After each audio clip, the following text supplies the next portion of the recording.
Hey guys, Brandon Stiles here with another tip on pricing strategy. So when I first started in entertainment, all right, and I would get hired to play these weddings as the band leader for a wedding band, I was scared to put the price up, right? I was like, $500 to me was like, holy crap, like people are gonna pay me $500 to play music. That's awesome. And you know how it is, the more you do it, just like with anything, the better you get, but the more that you want to charge. And that's not just like a random promotion, it's because you're getting skills that you didn't have before that can only come through experience. You're getting, in this case, performance chops. You know what to do if something goes wrong. So people are also paying you for peace of mind. And you just want to charge more because you've frankly earned it and you're bringing so much value to these people that they should be jumping for joy at the rate you're going to charge, okay? But a lot of people struggle with this. And the reason is because most folks still look at their pricing as time and labor, okay? So if I can get the marker to work, there we go. These are really expensive markers, folks, so they should be working.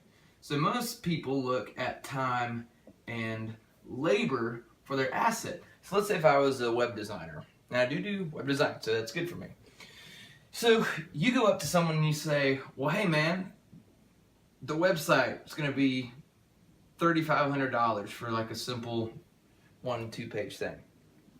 They look at that and say, well shit man, how long is that going to take you? Honestly, it doesn't matter. It could take you a week. Hopefully it doesn't take that long. It could take you 3 hours, and they're like, well shoot, $1,000 an hour. No. Here's how I want you to think about your pricing. I don't want you to think of time and labor. I want you to think of it, your service, as an asset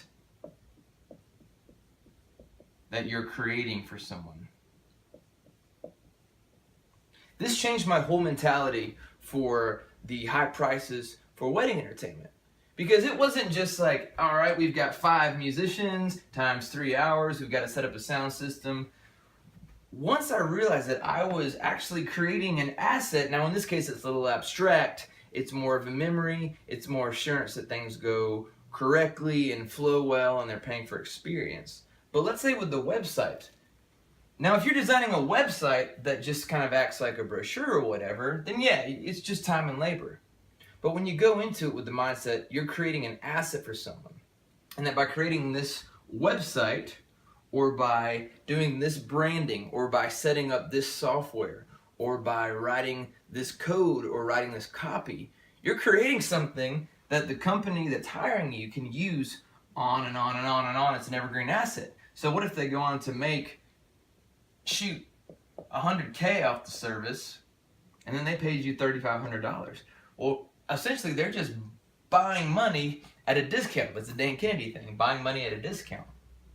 And so that's why you could even go up with my plastic surgery consultations to $5K for an online sales funnel. But when you can show people the value you're creating, that you're not just doing time and labor, loving and leaving, you're actually creating an evergreen asset for them, all of a sudden your mind changes and you can see the benefit in charging those higher prices. So I hope that helps when you're trying to figure out what to charge. And if you feel guilty like you're overcharging someone, remember, they're paying for your expertise, they're paying for your brain to rent your brain, and you're creating them an asset that will go on for a long time. Hope that helped.